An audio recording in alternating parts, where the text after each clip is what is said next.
ইব্রাহিম ও ইসমাইলের উপরোক্ত দোয়া আল্লাহ কবুল করেছিলেন, যার ফলশ্রুতিতে তাদের বংশে চিরকাল একদল মুত্তাকি পরহেজগার মানুষের অস্তিত্ব বিদ্যমান ছিল। তাদের পরের সকল নবী তাদের বংশধর ছিলেন। কাবার খাদেম হিসাবেও চিরকাল তাদের বংশের একদল দিনদার লোক সর্বদা নিয়োজিত ছিল। কাবার খেদমতের কারণেই তাদের সম্মান ও মর্যাদা সারা আরবে এমনকি আরবের বাইরেও বিস্তার লাভ করেছিল। আজও শাহদি বাদশাহদের লকব হল খাদেমুল হারামায়েন আশশারিফায়েন, দুই পবিত্র হরমের সেবক।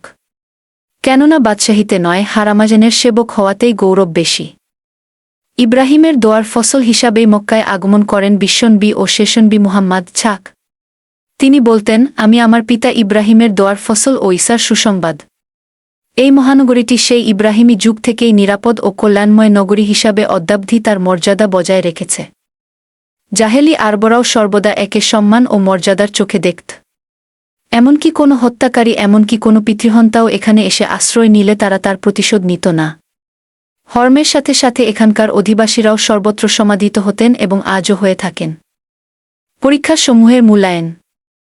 ইব্রাহিমের পরীক্ষাসমূহ তার যোগ্যতা যাচাইয়ের জন্য ছিল না বা তার কোনো অপরাধের সাজা হিসাবে ছিল না, বরং এর উদ্দেশ্য ছিল বিভিন্ন পরীক্ষার মাধ্যমে লালন করে পূর্ণত্বের মহান স্তরে পৌঁছে দেওয়া এবং তাকে আগামী দিনে বিশ্বনেতার মর্যাদায় সমাসীন করা। সঙ্গে সঙ্গে সবাইকে এটা দেখিয়ে দেওয়া যে আল্লাহর নিকটে প্রিয় ও সম্মানিত বান্দাগণকে দুনিয়াতে বিভিন্ন পরীক্ষায় উত্তীর্ণ হতে হয়।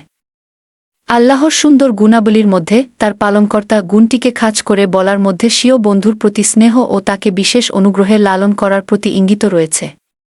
এক্ষণে তার পরীক্ষার সংখ্যা কত ছিল সে বিষয়ে কুরআন নির্দিষ্টভাবে কিছু উল্লেখ করেনি, কেবল বলেছে অনেকগুলি বাণী দ্বারা। বাকরাহ 2:1-2-4।